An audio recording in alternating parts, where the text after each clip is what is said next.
మన సారు మాజీ మంత్రి జగదీశ్వర్ రెడ్డి నిన్న శోకం పెట్టుకొని ఏడుస్తున్నాడు. రైతుల కోసం పొలాలు ఎండిపోతున్నాయి అని శోకం పెట్టుకొని ఏడుస్తున్నాడు.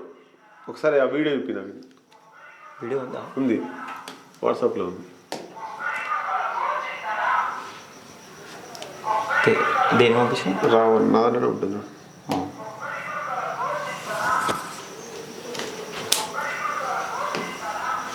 అదే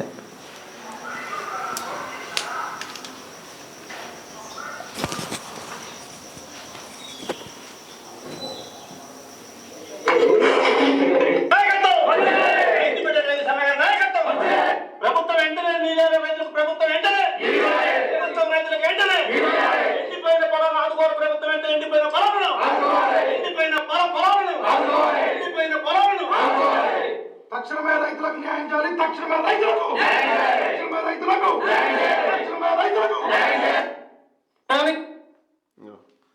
ఈ నల్లగా పడేది ఏంటంటే కాలర్ మైక్. ఇది ఇక మేము ఎట్లయితే పెట్టుకున్నామో వాయిస్ క్లియర్ రావడానికి కాలర్ మైకు.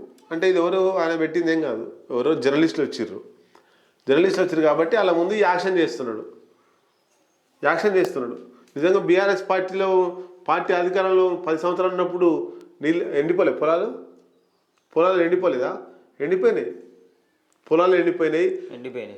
రైతులు ఏదో పోయి ఏదో అని సినిమా చేస్తుండు అంతే. ఆడ సెంటిమెంట్ క్రియేట్ చేస్తుండు.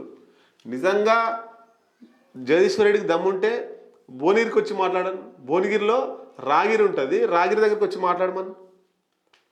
గతంలో బీఆర్ఎస్ ప్రభుత్వం అధికారంలో ఉన్నప్పుడు ఆ ఏదైతే RRR ఉందో దాని అలైన్మెంట్ను మార్చాలని రైతులు రాగిరిలో పెద్ద ఎత్తున ధర్నాలు రాస్తారోకలు చేస్తుంటే ఈయన కలెక్టర్ ఆఫీస్కి వచ్చిండు. కలెక్టర్ ఆఫీస్కి వస్తే ఈయనకు వినతి పత్రం ఇద్దామని ఆ రైతులు పోతే నన్ను దాడి చేసేందుకు వచ్చిందని చెప్పేసి ఆ రైతులందరినీ జైల్లో వేసిండు, నల్గొండ జైల్లో వేసిండు.